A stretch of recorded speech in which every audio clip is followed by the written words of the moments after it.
There's an issue that has come up a lot lately, and I also see it greatly affecting my life and the lives of others, and that's the overabundant usage of social technology in our everyday lives and how it's consuming us more than we like to think. On sites like Facebook and Twitter, we're putting up a social barrier, almost this proverbial wall, that keeps us separated between our true selves and our friends. I mean, how many of those faces do you know personally on your friends list? I would guess not too many.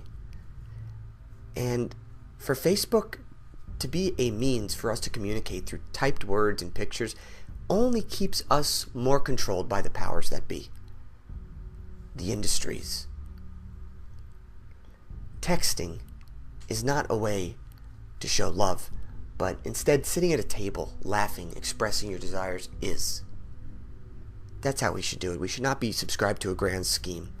We are not mere avatars of someone else's vision like Steve Jobs or Mark Zuckerberg or Bill Gates.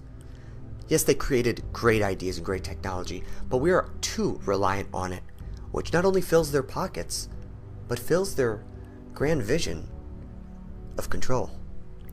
Have you ever seen the Apple Store on the day of a new release, like the iPad or the new iPhone? You see the line out the door?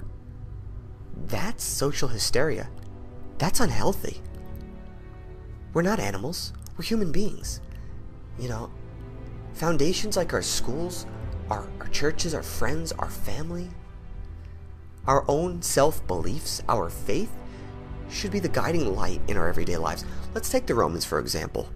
They didn't have an iPod or a Twitter to broadcast their territorial conquests towards Carthage, or battle the Goths with great advanced electronic technology.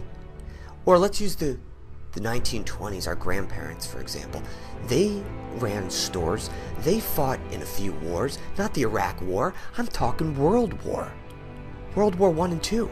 They also survived a little thing called the Great Depression that many of you may have read in your history books and may remember.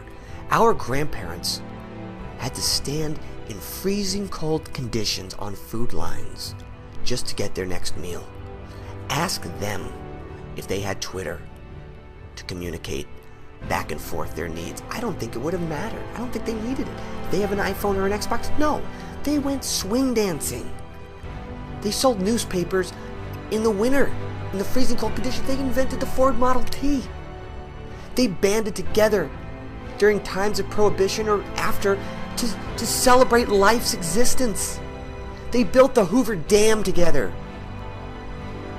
You know, the Industrial Revolution, does it ring a bell? Look, social networking reminds me a lot of the Berlin Wall of the 1960s. If I can make a cultural reference here. It's keeping us suppressed in a day. It's keeping us boxed in.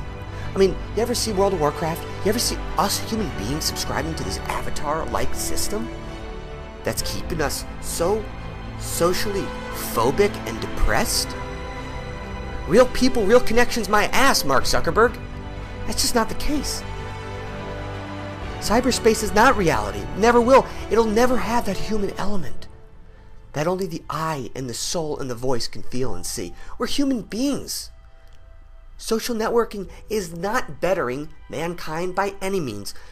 Projects like Kennedy Space Shuttle program to the moon, tangible creations, are helping us find out our worldly existence a lot better than social networking.